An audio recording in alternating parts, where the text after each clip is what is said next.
Welcome back to the Buffalo Bread Podcast.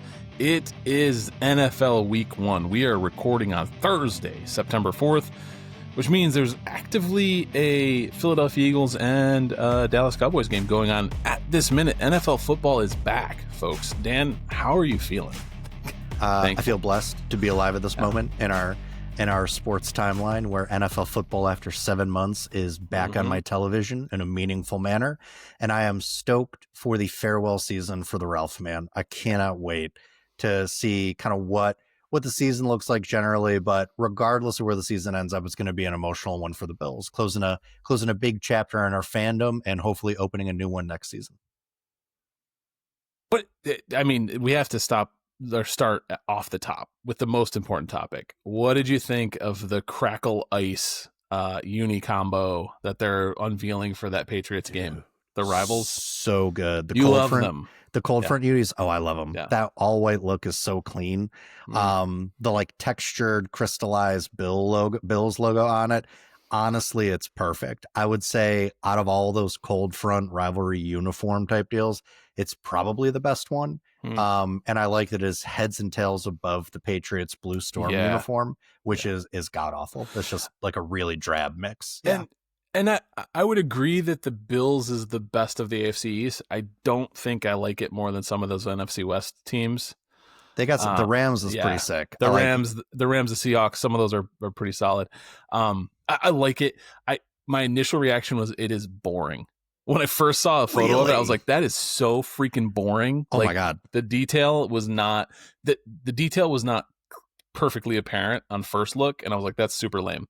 And then I got to see like the snow on the buffalo fur shoulder feature, the Crackle logo, like you mentioned. I came around a little bit. I think they're pretty cool. I think for me, it was the fact that they added buffalo instead of Bills to the front. There's like a lot of little touches that you don't see on the first blush that on a second watch, I was like, all right, I can see it. I think that they were very meaningful and thoughtful of putting in a lot of mafia friendly touches into the thing to honor the stadium, the people, the place. And for that, I think that they're really nice. I was ready to give the NFL my money right then. I mean, God, I love it. No, I love those things. I was immediately taken. Didn't they delay the ability to buy them in an NFL shop? 10th. Yeah, till September 10th. They're going to sell out in literally 1 second.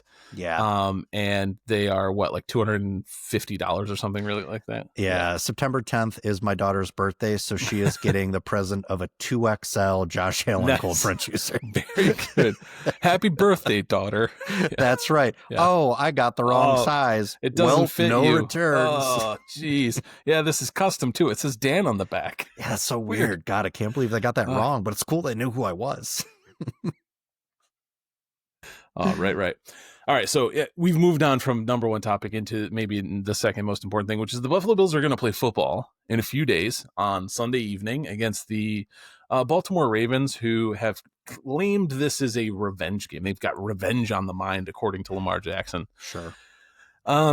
Where do you want to start with this game, this team, the season to come, the roster? We haven't talked since the cutdown day. We can start there as well. Yeah, let's talk a little bit about the roster as it stands now. And unfortunately, what has been, I think, a sentiment for a lot of Bills fans for the entire preseason is we should probably start with the injury report and where things are at there, particularly at the CB2 position for the Buffalo Bills. Because right now, Trey White, as we speak on Thursday, did not practice, highly unlikely to go. Looks like we're going to get something of either the Jamarcus Ingram experience or the Dorian Strong is the Christian Benford of this year, also has late legs entering the argument as well. Tyler Bass and all the veteran kickers that the Buffalo Bills have been trying out. They added, I think, Matt Prater to the practice squad today. Tyler Bass is an injury that concerns me. We all know, unfortunately, at this point about Dwayne Carter being done for the year. He has been officially moved to injured reserve. Coleman limited today, but then a little bit of bright news. Christian Benford, our clear CB1, was a full participant today. Khalil Shakir for the second straight day, also a full participant in practice. Looks like we're going to get our top wideout, one of Josh Allen's top targets, and one of our top outside defenders back for this game. But JJ, as we saw in as we have seen time and time again, a lot of teams know how to target where the Bulls are weak. And it looks like this weekend, JJ, all conversations are going to start with CB2, because that is going to be an area, I think, that Lamar Jackson, Todd Monken, and the rest of this aerial attack for the Baltimore Ravens are going to go after pretty significantly. So what's your read? Jamarcus Ingram, Dorian Strong, which way do you want to go? Or do you think they're going to end up platooning? I think they're probably gonna go with Jamarcus Ingram until he starts getting cooked. Like, if he starts getting absolutely destroyed, because I feel like if it, Todd Monken, good coach, Harbaugh, good coach, they are going to find him on the field. I always, when talking about team, if you know what team I'm talking about, I'll just say Harbaugh, because I cannot keep straight which one's Jim and which one's John. So I just John's Baltimore and Jim John's is okay, LA. yeah. So now I gave up my secret. Anyway, Harbaugh, they will absolutely use matchup setups to find Ingram and put Zay Flowers on him. I think that the problem with Zay Flowers versus Jamarcus Ingram is a physical specimen at corner. He is tenacious. He is usually in the good place. He's more of a zone trigger downhill corner than he is a man match corner. And Zay Flowers is an absolute route technician and even faster, quicker in and out of his breaks. He's going to eat Jamarcus Ingram alive. Mark my words, if we see Jamarcus Ingram start the game, I could see Zay Flowers going for near closing on 100 yards before the end of the half. If he is if they're finding that matchup, and the Bills don't, and if the Bills don't have the capacity because of whatever they're playing to give him enough safety help to shut down that option. Well, yeah, and Flowers too. Monken is so good about freeing up Flowers using motion as well, and creating mismatches for Flowers, particularly across the field. You add to the fact that he can run clean routes, get in and out of his breaks so quickly, but that he's got that head of steam with all that speed coming out of whatever motion packages that Monken's worked up for him. And Flowers is going to be a tough matchup for anyone, right? And this is really where you're gonna see, like, listen, the Bills drafted the fastest cornerback at the combine, and Maxwell Hairston, and this is where you're going to see like where they were figuring that speed was going to fit into their scheme when you see what Flowers is going to do, particularly across the middle of the field. One thing I think that is going to be a benefit for the Bills is that it looks like Isaiah Likely may not go for this game. He was a do not practice today for Baltimore. Yeah. That's 100%. It's highly unlikely that he goes for this one, because I think he had to have surgery a few weeks ago, and so it's the kind of thing where if they want him for the season, they're probably not going to play him this week. Probably not, right? So again, 99% that Likely doesn't go. And here's where that can be a benefit with some of that scheme, is because they basically use Likely as a seam wide receiver in this particular offense. He, I think, had the second deepest depth of target out of all tight ends last season. They love to use him to attack the second and even the third level of the fields, which mandates safety help across the top. And it's crazy when you have to shadow across the top for a streaking tight end, but that's the mismatch Likely can provide. Without Likely on the field, you've got Mark Andrews, you've got Zay Flowers. You do have the ability to try to bracket, try to cloud some sort of coverage towards Zay Flowers, a la the cover 4 and cover 6 packages that the Bills tend to roll out against the Miami Dolphins. So you could see some of that schematic sense applied here, given the fact that you don't have to worry about a target as unique as Likely streaking downfield and taking away resources at the point of attack there. So the Bills have a way to scheme for it, but I think at the end of the day, it does come down to, do you have enough dudes to stop their dudes? Yep. And this is an advantage for Baltimore. It's absolutely an advantage for the Baltimore Ravens. I was chatting with some Bills friends, and the way I described the roster matchup for this game is that Baltimore has a supremely more talented defense, a comparable offense, and that if the Bills play mistake, if Josh Allen, the X factor is Josh Allen is a much better quarterback than Lamar Jackson. I'll say that. I'll go to my grave saying that, because anyone wants to say, oh, Lamar should have been the MVP last year, Lamar's stats were better, etc. That's fine. You can say that. All I will do is point to the scoreboard of postseason play. Lamar Jackson is a turnover machine, unreliable quarterback in the playoffs. Josh Allen, comparably, is one of the best quarterbacks in the playoffs, bar none. Josh Allen playing with the Ravens defense in any of the playoff runs that the Bills have made would have ended in the Super Bowl. I can almost certainly see it, right? Like, it's a matter of his supporting cast more than it is one-on-one talent. I think he's better. And so that's the X factor. If he plays at the top of his ability, the Bills can take this game. If all other things are equal and he and Lamar Jackson have similar games, the Bills will lose. Yeah, without a doubt. I mean, without a doubt. And because also you've got to factor in the straight up traditional run game that the Baltimore Ravens are bringing to the table as well. Not to mention the misdirection, right, and the sleight of hand that they do in the backfield between sending Lamar on design runs versus handing off to Derrick Henry. A lot of the RPO stuff they like to do. The Bills are simply going to, unless they have all of a sudden fixed all the issues on their defensive line, which I think we all agree they haven't. There's still a lot to be seen from some of these young D tackles in particular. Like, they're going to have to load up the box in a lot of situations. I mean, last year in the AFC divisional round, I think they played man against the Ravens at a clip of like 49%, which was wild for a team that was only at about 20% man coverage during the regular season. So they're going to man up some of these wide receivers, right? They're going to man up Mark Andrews, and they're going to try to sell out to stop Derrick Henry and try to make Lamar Jackson as one-dimensional for as best as they can. I will say this, even though we don't think of the Buffalo Bills as a man defense, Lamar Jackson's success rate and EPA per play are much better against zone than they are man coverage across the board against any team that he plays. So there is something to consider there as far as, if you're going to make Lamar uncomfortable, a lot of teams just try to blitz Lamar. And then, Lamar is excellent against the blitz because of his mobility and his second reaction throws.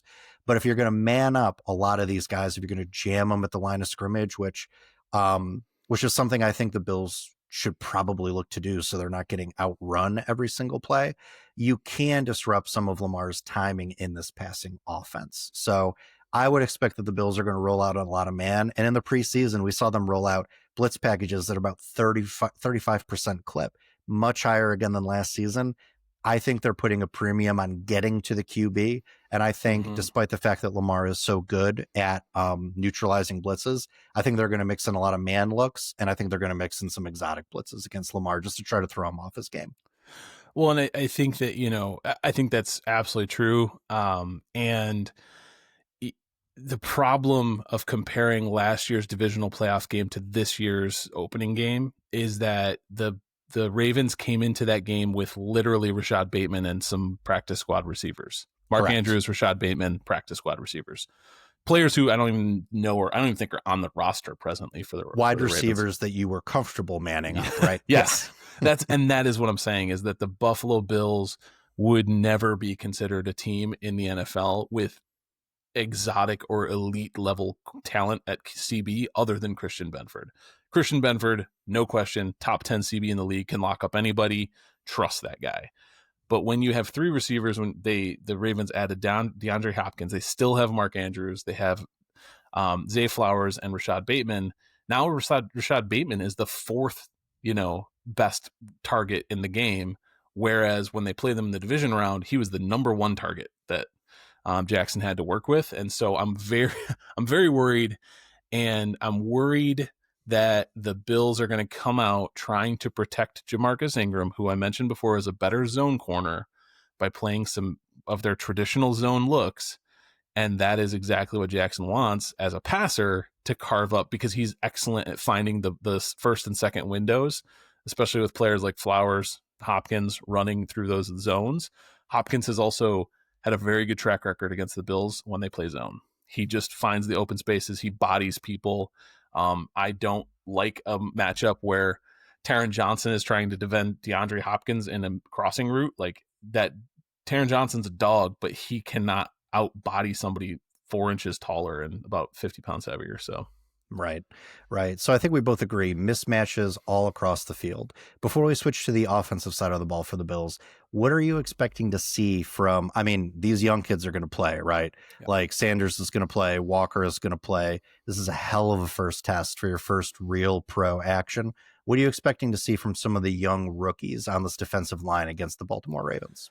I have a sneaky suspicion that TJ Sanders lines up next to Ed Oliver to start over DaQuan Jones. Interesting. I know that TJ Sanders, of course, DaQuan Jones was protected more in the preseason, but I don't know that he was protected by way of the pecking order. I think he was protected by way of his age. It's his 12th season in the league. I think it's possible that TJ Sanders showed enough to have them line him up with Oliver as a pass rush heavy, especially against this front, because the weakness of the Ravens is actually Voorhees at left guard and Falele at right guard. Falele is actually coming off an injury, so he might even be a little bit more hampered than he might usually be, and either of them are average. Their center, Tyler Linderbaum, is awesome, one of the best in the league, probably second or third best. And their tackles, Ronnie Stanley and Rosengarten on the right tackle are elite. They're excellent. They're top 20, top 30. Rosengarten's okay, but Ronnie Stanley still in this advanced age is an excellent tackle. So really, it's going to be on Oliver and Sanders to disrupt and make things happen in those early downs in order to stuff or stop Derrick Henry, in order to get after the option game that Jackson might do, or the RPO game. And if they can do it, I think that it's going to make a difference. That's going to be an X factor for me too. That's a question mark, is what can even Deion Walker do? Is he going to show up ragdolling guards like he was in the preseason when they're no longer third or fourth stringers? We'll see. Dude, I'm telling you, the apology card you're going to write this kid at the end of the season is going to be incredible. Not even the end of the season. I promise week 4. If he's proven to me by week 4 that he is a reasonable NFL talent who we can count on for some excellent snaps every game, card will be in the mail. I'll cook that thing up with my toddler at his little drawing table on the tiny little bear chair, and we'll send that thing off. Something that we have not talked a lot about, there's been so much focus on the secondary and Cole Bishop and Rapp. Like, are they going to be good to go as a duo? Is there too much duplicity there, redundancy? Who is CB2? What we have not talked a lot about is that Matt Milano not only had a healthy training camp and a healthy preseason, but he looks very close to old Matt Milano when you look at a lot of camp footage that we're seeing. How does Matt, and I can't believe that we have to make a special case to talk about this, but what do you expect from Matt Milano in this game? Because if we're seeing 2022 Matt Milano, or even 80% of that, I do feel good about the Bills' ability to at least take away portions of the middle of the field in both coverage and in some of that gap run game that the Baltimore Ravens like to run. So what is your sense for Milano's impact on this game? I think this is just my gut reaction after watching the few snaps he played in preseason and reading all of the beat reporters' coverage of practice. My feeling is that Matt Milano is probably going to look, like you'd mentioned, 80% of prime best case Matt Milano that we've seen in Buffalo.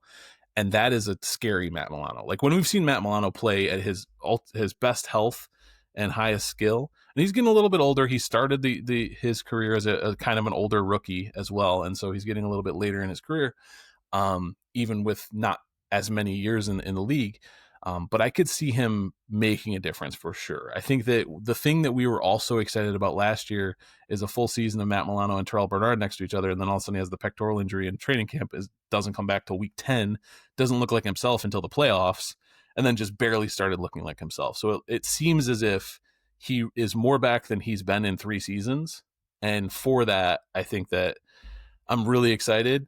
Bobby Babich during a presser this week, when they asked about Matt Milano, he said, stay healthy, he's awesome. That's all he had to say about Matt Milano. Because that's the thing, right? When he is 100%, there's few matchup linebackers like him in the league who can make a difference and splash plays, nose for the ball, ripping out fumbles, all the stuff that we love about Matt Milano's play style, I think would really come through. And I don't know that there's many people in the league that could lay a lick on Derrick Henry, but I trust Matt Milano to try. Yes, absolutely. While you were taking your hiatus from the pod and I was doing some of my, god awful solo stuff, one of the questions I posited was are we sure, given that Milano restructured his deal and that he is now financially committed to this team next year, are we sure he is in line to be the starter, or does he get the Joey Bosa treatment this year, where we bring him in, in key clutch closing moments, and we kind of save him for a deeper run into the playoffs. And I was like, this could be the Dorian Williams ascension year. Not only was that take proven completely wrong, I'm not even sure how much I want to play Dorian Williams in this game. Listen, he is a magnet in the run game, right? Like, he will heat seek on any running back that you put in front of him. The problem is the Ravens are exceptionally good at not putting stuff directly in front of you. Lots of RPO, misdirection, play action, stuff that Williams tends to bite on. I could really see this being a game where it's Bernard and Milano on an island out there, and I'm actually very comfortable with that. I think Milano, where his health is, Bernard also, knock on wood, had a pretty healthy preseason and pretty healthy camp as well. If those two guys are at 100%, I feel better about our ability to stop the run, give some of these rookie D linemen some support, but also maybe take away key areas in coverage across the middle of the field too, and cover for a guy like Jamarcus Ingram or Dorian Strong, should they be out there in the CB2 capacity. Yeah, I think I agree completely. I like the middle of the Bills defense in this game. As long as everybody kind of stays up on their feet and it's good, I can see the defensive line, Bosa, Rousseau, Oliver, Daquan Jones, or Oliver and TJ Sanders making a difference and making it more difficult than the Ravens have had against the Bills to establish the run in this game. Like, we have to remember the game last year, early in the season, where the Ravens absolutely stomped the Bills. They were playing without either of their starting. It was Balin Spector, Dorian Williams, and then Cam Lewis in the nickel, right? Mm-hmm. Like, that is not the middle of the Bills defense. Like, it's anyone who's like going to say that's the Bills their defense can't stop the Ravens. No, the Bills backup defense, like preseason defense, can't stop the Ravens in that game. They beat the Ravens in the second game because of outstanding individual plays by the people who were missing.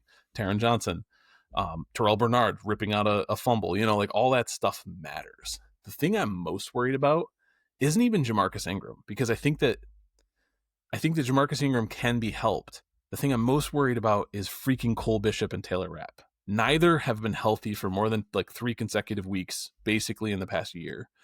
And then on top of that, they're the people we're counting on to help Jamarcus Ingram or Dorian Strong if they start getting tested. And I don't know if I trust them to help or know what to do to help, especially Cole Bishop. Like, he has proven, even in the preseason, on extended time, when they're like, finally he's healthy, let's get him in there. He was biting on a lot of stuff. He was not in position a lot of times. He wasn't playing his proper leverage in many coverages. That all worries me. And that, I think, is part of the reason that Damar Hamlin had so much play last year, is they were waiting for it to click for Cole, and it didn't. I mean, his spot starting, he has all the talent in the world. He's got all the athleticism that you want for that position. It's just, he doesn't seem to be clicking with this defense. And whenever people are really frustrated, oh my gosh, we brought back Jordan Poyer for the practice squad, it's just another attempt to try to get somebody to help teach and train. He's a tutor. He's remedial in this defense, and Jordan Poyer is tutor. Like, that's what's happening right now. Yeah, 100%. Oh God, I might come to regret this. I'm less worried about Taylor Rapp just because of his familiarity with the scheme. And I mean, listen, these coaches, they really like Rapp. And there's an argument to be made last year that Taylor Rapp was actually an underrated piece of this defense, not just because of his havoc rating and his toxic differential with turnovers and all that kind of stuff he created. Like, he is so essential in coming from deep coverage and running downhill to stop crossing routes from being a 30-yard gain. He stops them at 14. You know what I mean? A run that he comes in and crashes for a 7-yard gain as opposed to a 17-yard game. He really is, in a lot of ways, the teams choose to attack the Bills defense. He really is, to me, a suitable safety blanket for what they want to do. To me, like, the unanswered question, I agree, is Bishop. And I do wonder if things are going poorly in the first couple of drives for Bishop. I wonder how long it is before we see Damar Hamlin, he is not a risk taker in that secondary, but he is perfectly capable of playing deep coverage, perfectly capable of of being your second guy in a cover 2 situation. He knows all of the second looks that secondary wants to give post snap. Like, I could see the Buffalo Bills going with a higher floor option depending on how things start out for Bishop. We'll see. We'll see. Hamlin, I think there's a lot of, acid for Hamlin. I don't know why. I don't know. He's like suitable. He's good. Like, right. Well, and that's what I was going to get to is I think that I want I want an upgrade over DeMar Hamlin talent wise. Sure. I think most people would agree he is not a top 15 safety in the league. Right. But I think he's probably in the top 30. He's a good starting safety. Every team needs two, right? Like, and he is a reasonable starting safety in the NFL. Mostly because technically he knows where he's supposed to be. He's sound. He has enough athleticism to play the position. He is a good teammate. He's a good communicator back there. And I think that that's what they need, is because that position, especially in the Sean McDermott defense, and the people who get frustrated about DeMar Hamlin, like not being, an elite talent, they have to understand that part of it, you have to play the defense that you have, right? And the Bills, the old defense is the defense, relies on those safeties, switching coverages, mixing and matching, handing things off. And if you're not a heady player who knows kind of what your keys are and where to be, you're not going to succeed even with all the elite physical talent in the world. And so for all that, I think that it would be I'll have a real problem with it if Cole Bishop leaves this game for DeMar Hamlin and not injury related, because that says something to me. That says, okay, they might be pulling the ripcord on like almost the entire class behind Keon Coleman, which is like, right? Know. Like they already cut at a Fulan Ulofoshio. Yeah. They brought him back to the practice squad. He was their fifth. They have moved on in a lot of ways from Dwayne Carter. He was relegated to third string or worse. Yep. Very likely going to be cut when Ogunjobi came back. Yeah. Yeah. It's not looking great for the middle part of that whole draft. It's not. And when you are paying a quarterback what we're paying a quarterback, despite the team-friendly nature of the percentage of cap hit year after year, and when you're paying a wide receiver room, I looked this up the other day on SpotTrack because I couldn't believe it. The Buffalo Bills have the 18th highest salary cap hit when it comes to their wide receiver room this season and next season. And they're spending, I think, the third most percentage cap on the defense as well. Think about that in relation to all the rookies that they just drafted and are planning on playing, right? Yeah. Like, I mean, when you're in a situation cap-wise that the Bills are, you really can't afford to miss on an entire draft class. So we hope Cole Bishop shows out. We hope he is like this year's Terrell Bernard, because listen, there are parallels. We were saying this a lot after Tremaine Edmonds left, that, Bernard, like another third round linebacker that we decided to draft and all this other kind of stuff, kind of undersized. What's he going to do? And he came out like gangbusters after not having a great preseason, right? Maybe Cole Bishop does the same thing, as a second year player. I don't know. We got to wait and see. But I think there's definitely cause for concern on the defense. But the reality is we're going to get some answers, because this is a real offense they're going to be facing in a real test for the Bills. Final thoughts on the defense, or you want to switch over to the offense? Just one more, and it's like not defense specific. It has a defense flavor. Javon Solomon still may get some snaps in this game on the roster in the team. And I just had to look back at the 2024 draft. They took 10 players between the second and seventh round. It's crazy. And if Keon Coleman, Cole Bishop, Ray Davis, Cedric Van Pran Granger, if those 4 players hit, and then Tylen Grable looks like he's going to hit, he's injured again. Yeah. But so if they have, that's a 50% hit rate on players that are reasonable NFL starters, potentially, or at least, solid backups. I won't be absolutely, pathetically sad about that draft if those 5 players actually pan out. Yeah. But I'm really sad about the Dwayne Carter stuff, man. Yeah. I think he's likable as a player, as a guy, as a leader, as a character person. Yeah, I wish he would have had a chance to flip this narrative. Because they were going to have to give him some run in this rotation until Ogunjobi came back. And I love seeing a homegrown product flip a narrative.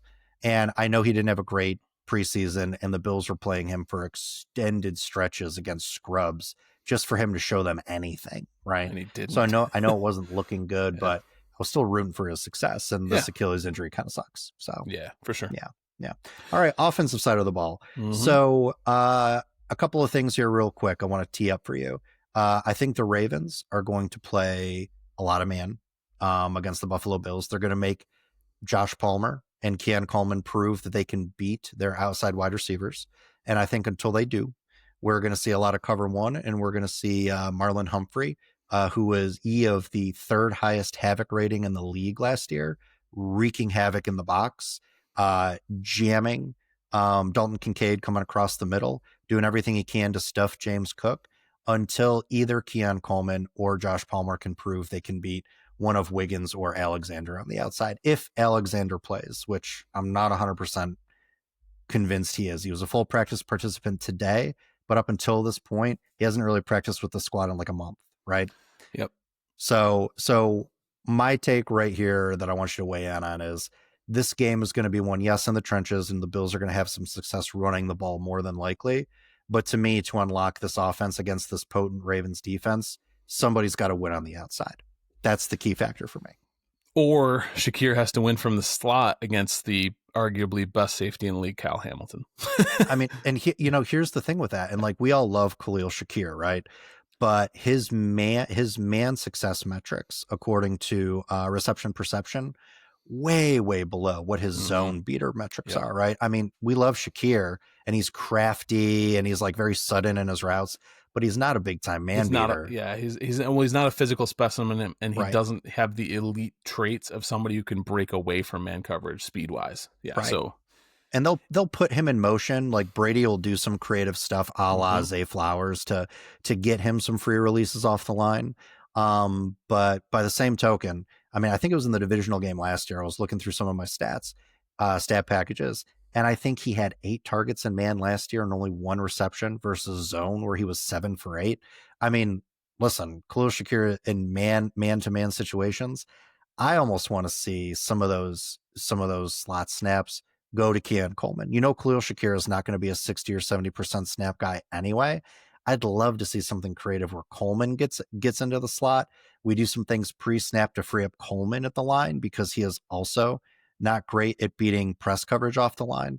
Just get him some free releases across the middle and give Josh just a big ass target to go against. And I like Coleman's chances slightly better than Kyle Hamilton, though Kyle Hamilton is better defensively than anything we may have in that wide receiver room. Yeah, and to your point before of like how much the Bill 19th most to the wide receiver room, if this and other games go very badly, with teams very easily handling the Bills' passing attack and man coverage setups, it's going to prove that, trading up, in the draft for an elite wide receiver is not a fool's errand, and that Brandon Beane might have it wrong, right? Like not using prime, draft picks and resources or cap money to get one of the top receivers, it is potentially a problem for this offense. Like, I think that's the thing that they might encounter.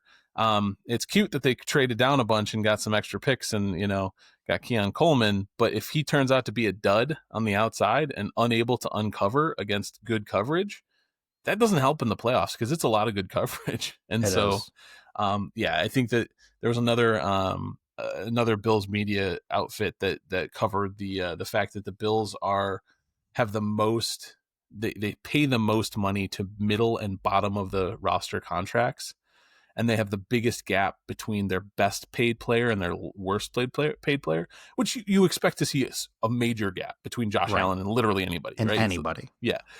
But the chasm is so big. And then the fact that a great majority of their actual whole cap is paid to middle tier and below contracts, you're going to get middle tier and below talent for that, right? Like the fact that they're doing this approach of like, we're going to give everybody we're not going to overpay anyone. We're going to give everyone reasonable deals. We're going to pay vets a 1-year deal to try to redeem their career here. If it continues to not work, that might be Brandon Beane looking for a job down the line, right? Like they're using the best years that Josh Allen has and using a completely different approach from the rest of the NFL. Yeah. And, and those are all things that if for whatever reason Josh Palmer is not the man beater separation guy on the outside that they've built him as, and if Coleman doesn't take that next step, I think all of those things are fair game to talk about. In this game in particular, I'm very interested to see, does Jair Alexander play?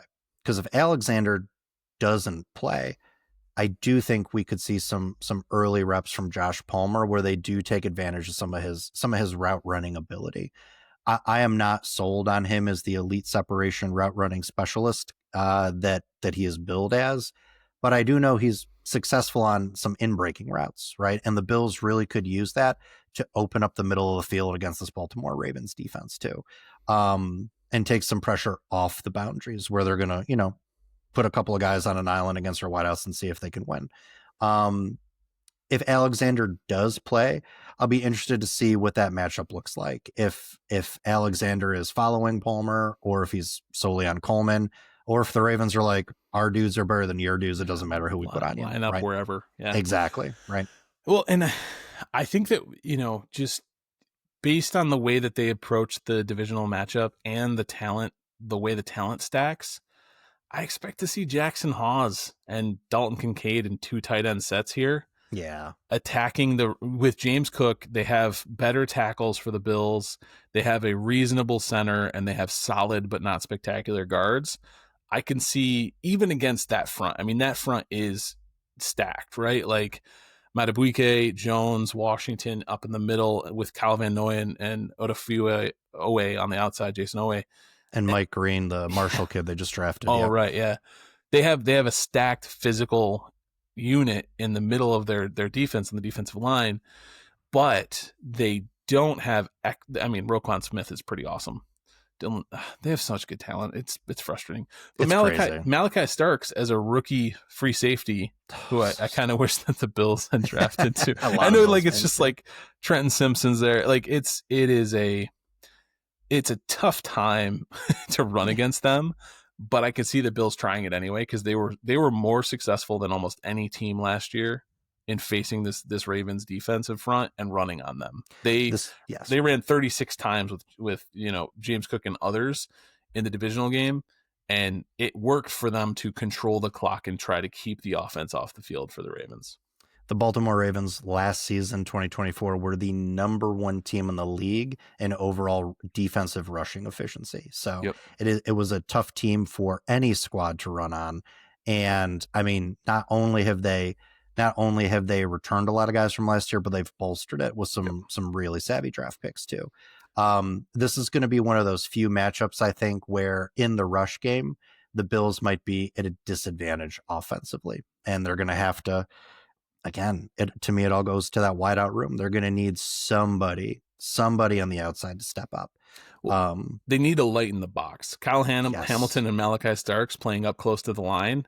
You're so toast if you try to run on that front. Forget about it, right? If you're not able to stretch them out and send them backpedaling in order to protect their deep middle or deep sidelines, you're going to pay, and your run game is never going to get established. Yeah, this is a tough one. And the Ravens, listen, for all the Ravens quirks, like, this is a team that costs itself a lot of games. Mm-hmm. And that's been something that's been very consistent, for as long as Harbaugh has been the coach there. Like last year, they lost by Isaiah Likely's toe in the end zone. You know what I mean? Yeah.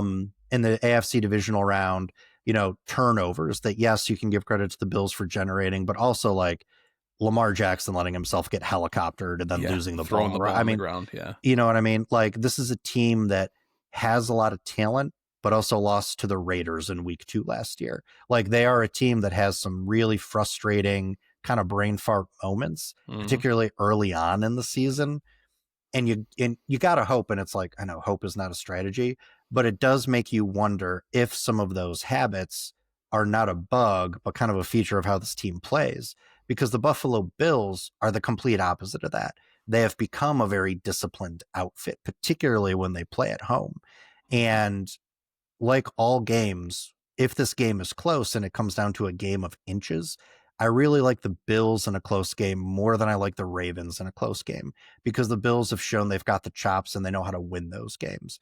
To me, this game is either a Ravens blowout or the Bills win a really close one. But I don't see a scenario because of the Ravens track record where they can eke out a really close game. And they're going through a lot of upheaval in special teams too. So if it, no more Justin Tucker. So if it comes down to a field goal situation for the Ravens too, they've got some untested talent at that position as well. It's their rookie kicker versus a washed veteran for the Bills and Matt Prater, because I don't see Tyler Bass going. I don't think he's going to play. Exactly. So, so this whole game, right, should it come down to those moments, who do you trust more? Do you trust the Ravens or do you trust the Bills? And for me, it all comes down to kind of what 2024 came down to too. The Bills need to control game script. They need the offense to carry a lot of that load in controlling game script. And they need some favorable situations where they can get the Ravens away from the run game. Because if they can't, I could see this being a very long day for the Bills, a la what they experienced last season. Yeah, early in the season. I agree. I think that the real crux of it's going to come down to who makes more mistakes and can they force errors. Yeah. If Josh plays clean, he only threw for 127 yards in that divisional playoff game. Yep. They controlled the game script. They kept it on the ground. It was still super close, 2-point win. But they won the turnover battle 3-0. Like that is the difference. That's the recipe. That is like that. Sadly, that is the recipe. Is when you're facing a superior, talented opponent, you have to make them make errors. I mean, it's what the Bills right now feel like the Patriots during their dynasty, with Tom Brady being the one of one quarterback in the league, and then the rest of the team just being a bunch of guys, but playing so disciplined that they let the other team beat themselves. And then it's a comparable. I hate making that comparison because it's the Patriots. But we also haven't benefited from the Super Bowls they did, right? Either. And we also haven't cheated. That also we know true. Of. Yeah, so also true. There's been no proven cheating that was happening for the Bills, Correct. but it's a similar. I mean, it's a similar recipe for winning. It's basically play strong, disciplined, mistake-free football, have the best quarterback in the league, and then let the chips fall where they may, even if you don't have the most talented roster. Right, absolutely. And listen, the Ravens have lots of matchup advantages up and down their individual positional rooms versus the Bills. So it's going to be. Listen, I was not excited for this matchup in week one, the first game in the Ralph Farewell Tour. I was like, and I was surprised when the Bills opened as favorites. I'm not going to lie in this game. But that line has since shifted, which I think is a good place for us to shift to predictions sure to go wrong, my friend. Let's talk about it. It is back, baby. What do we got for the line? Ravens 1.5. Okay. Yep. Ravens are plus 1.5 here. That line shifted today. The over-under on this game is 50.5. What? So someone thinks this is going to be a score galore type of game. So, whatever. Okay. Yep. Go ahead and make your prediction, sir. Listen, don't hate me, Bills Mafia. I have only picked against the Bills once, and they won that game. And I never picked against them again. But the Ravens, listen, the Ravens are to the Bills what the Bills are to the Chiefs. The Ravens really, really put together solid football against us in the regular season. Can't seem to get over that postseason hump against the Bills, whereas the Bills are the same way with the Chiefs, right? So there is a world where this is the Ravens are treating this like their Super Bowl, because that's what undisciplined teams tend to do. So, and the Bills have their eye on a longer game, on a longer type of play here. So I go Ravens, and the Bills don't get blown out a lot, but I'm going to go Ravens 27, Bills 20. Yeah.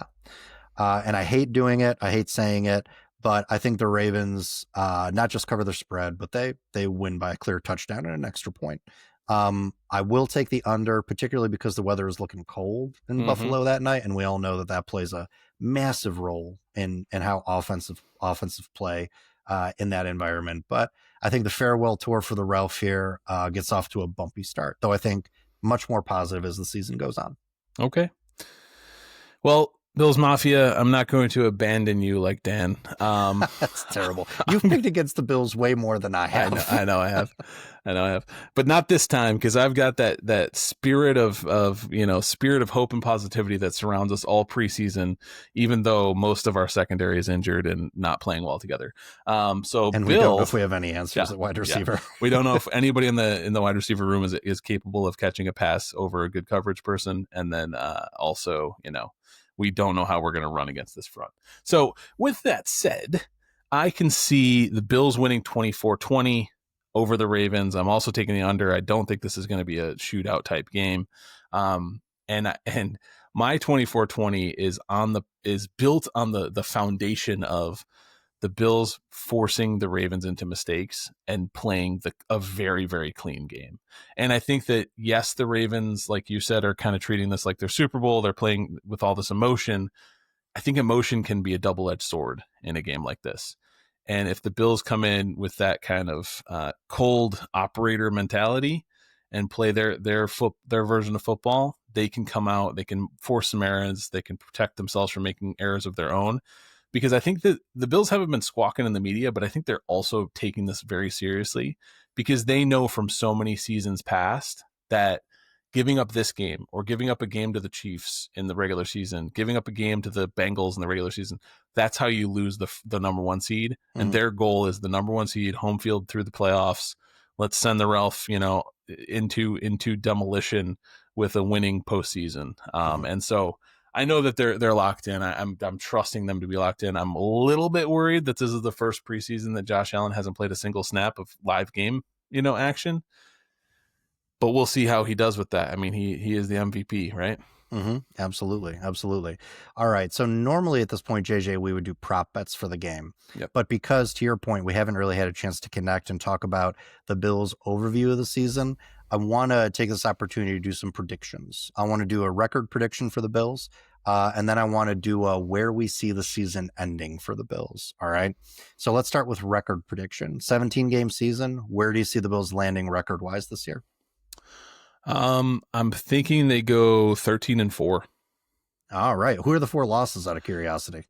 I think that they lose to the Chiefs, the Eagles, the Jets.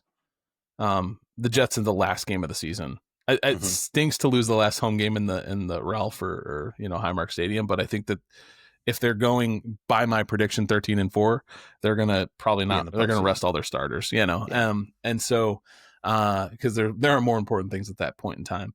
So Jets in the last game of the season, Patriots, Eagles, and I'm trying to think of another NFC foe. Maybe the Buccaneers. Yeah, I think it's going to be Bucs. They're a good team. Yeah. So. Yep. I've got. I also have the Bills losing 1 to the Patriots. I've got the Bills losing 1 to the Jets too. Same thing that last game. Yeah. I've got them losing to the Buccaneers, the Eagles, and then I think that was it. Yeah, my prediction was 12-5. I'm missing a loss. Okay, you're missing a loss. So you had Jets. I had Jets, Patriots is a split. Mm-hmm. I had them losing to the Eagles, losing to the Bucs, and then I had them sweeping the Dolphins. Even though, man, at some point we got to talk about the Dolphins. Maybe we got to get Steve on here. That's like the highest variance team in the league. Who knows what they're going to be? I mean, no one knows. They don't know what they're going to do, right? Yeah. They could be 11-6. They could be 6-11. I have no idea what that team's about. Who's the 5th loss? Oh, I had them losing to the Bengals too. Okay. Yeah. The Bengals have some weird mojo about them that like the Bills just haven't, and not once since McDermott's been there have the Bills played the Bengals very, very strong. Yeah, the Bills the Bills versus the Bengals thing has been weird, and Burrow is just not afraid of that defensive front at all. Yep. And I love Christian Benford, but when he's got a man up, a Garrett Wilson or a Jamar Chase, like he has really struggled on an island. Yeah. Those are situations where you see why he was a 6th round pick, right? Like there's a reason, there's a height, weight, speed type reason for somebody to drop that far in the draft. Mm-hmm. And those are the times that his tenacity can't necessarily overcome someone's physical gifts. Yep. So I've got the Bills at 12-5, still a really good season, right? Still making the playoffs and then still winning the AFC East. So we both have the Bills in the playoffs. JJ, where does the playoff run end, or does it end? Is this finally the year? This is finally the year. I truly believe. I got it. I got it. All my eggs are in this basket. If this doesn't go well, it's just been a shit year. My mental health is riding solely on this one moment. All well-being I have is wrapped up in this football team and how they end the season. Every bit of it. Yeah. Absolutely. No, I'm the fan in me is like 100%. This has to be the year. This is the year. Yeah. This has to be the one before I die. Right. Yes.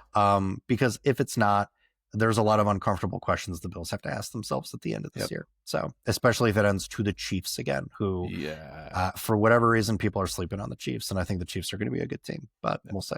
Yeah, we'll see. I'm not sleeping on the Chiefs.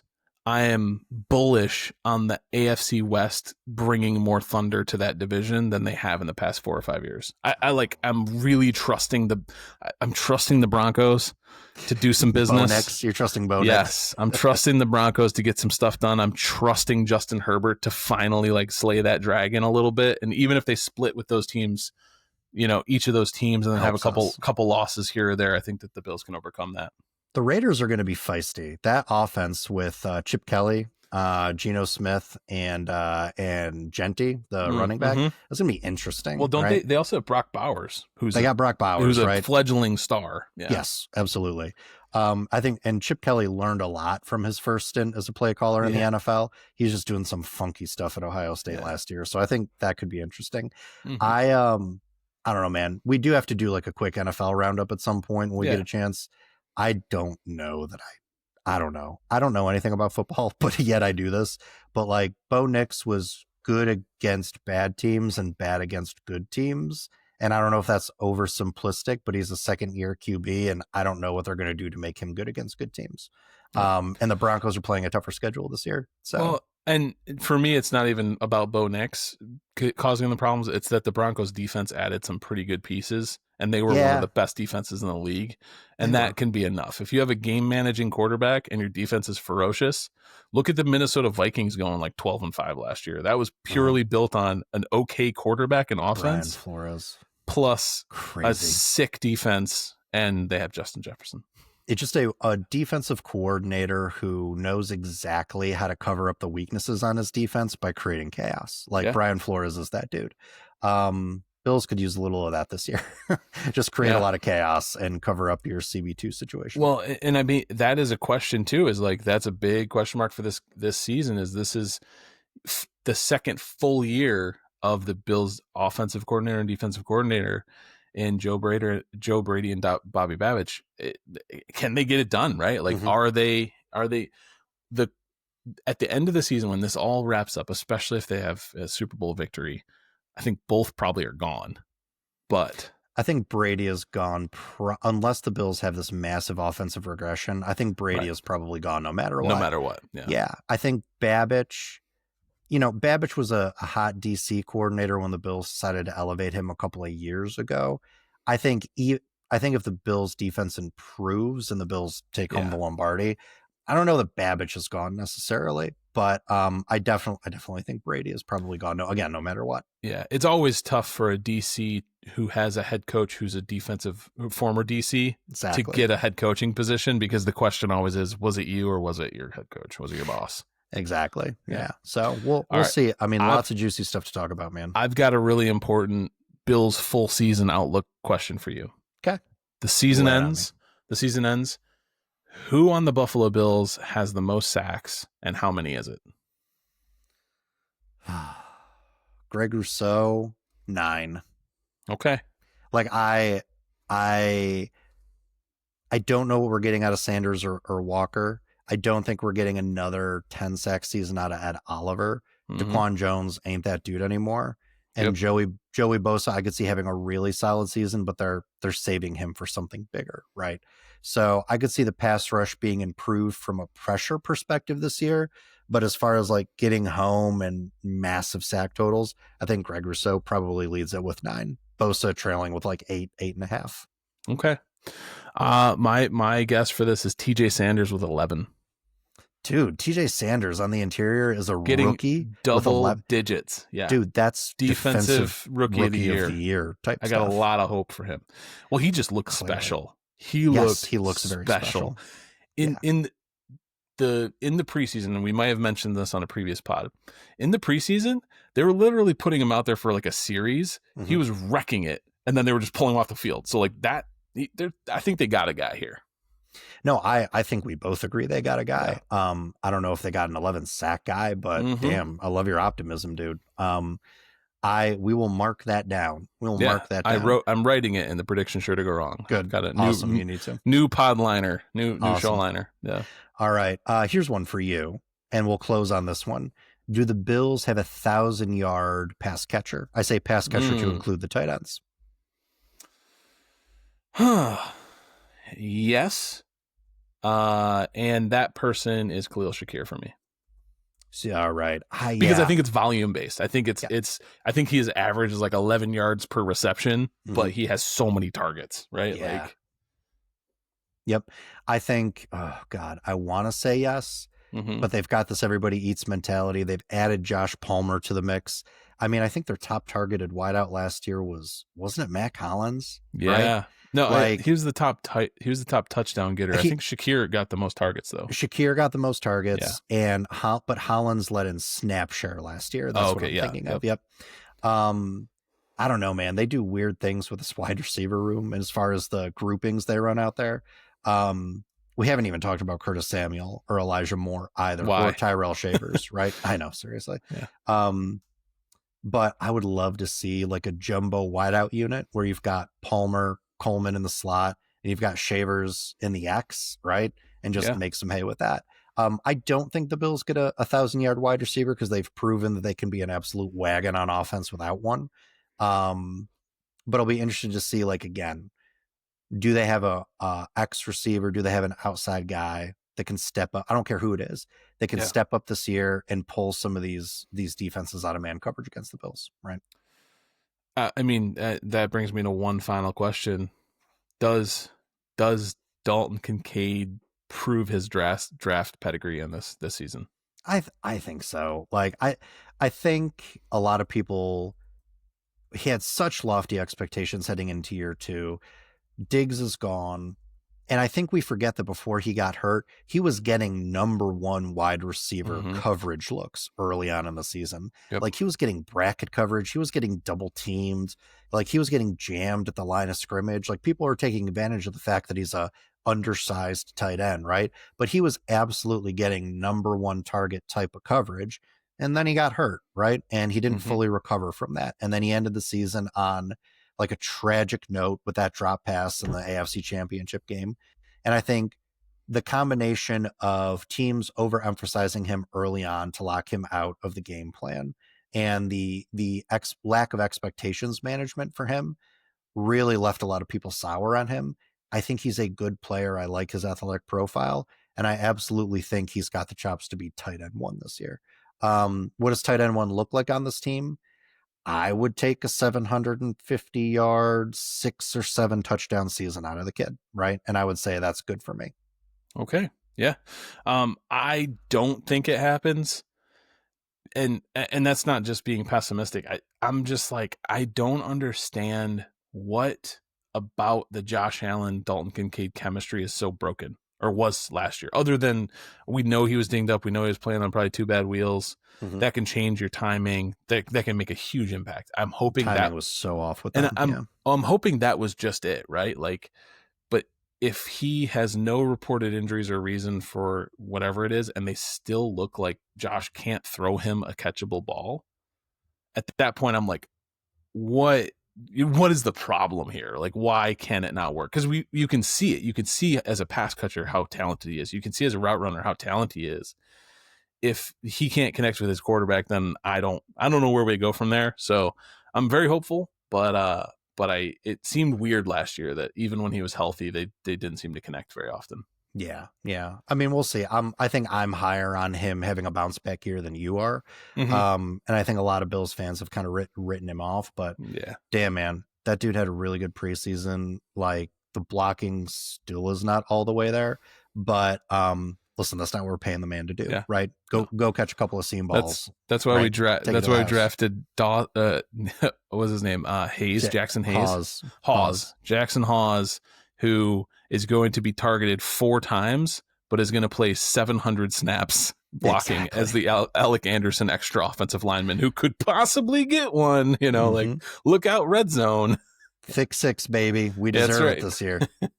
Absolutely. Excellent. Cool, man. All right, listen, enjoy the game this Sunday. Enjoy football generally being back. All right. And for all of you listening at home, like, share, and subscribe wherever you get your podcast. Take a look at our faces on YouTube. We are also on Apple and Spotify. And as always, go Bills. Go Bills.